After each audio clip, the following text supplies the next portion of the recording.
नमस्कार दोस्तों, मैं डॉक्टर सत्येंद्र तंवर। आज हम बात करेंगे एक बहुत ही महत्वपूर्ण विषय पे और विषय का नाम है हार्ट की। जब भी प्रॉब्लम्स की बात आती है, जब भी हम एंजियोग्राफी करवाते हैं तो बड़ा कन्फ्यूज़न रहता है। कई लोग एडवाइस करते हैं स्टेंट डलवा लीजिए, कई लोग बोलते हैं बाईपास करवा लीजिए। पेशेंट को बड़ा ही डायलेमा रहता है, उससे कैसे निकला जाए।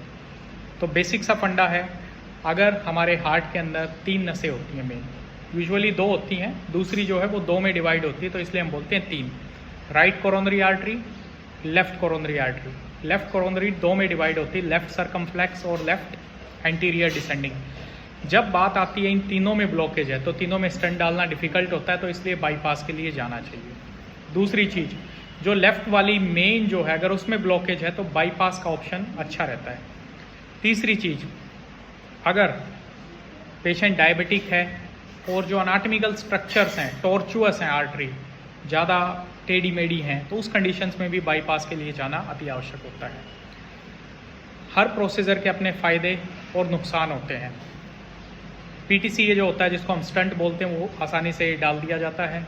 एक दिन में ही उसको पेशेंट को डिस्चार्ज मिल जाता है, नेक्स्ट डे मिल जाता है मैक्सिमम, और ईज़िली अवेलेबल होता है। बाईपास के डॉक्टर ईज़िली अवेलेबल नहीं होते, छोटे शहरों में कई बार अवेलेबल नहीं होते। दूसरी चीज़ क्या है, कॉम्प्लिकेशंस के चांसेस ज़्यादा होते हैं, और पेशेंट का जुडिशियल डिसीजन लेना भी मोस्ट इम्पॉर्टेंट होता है।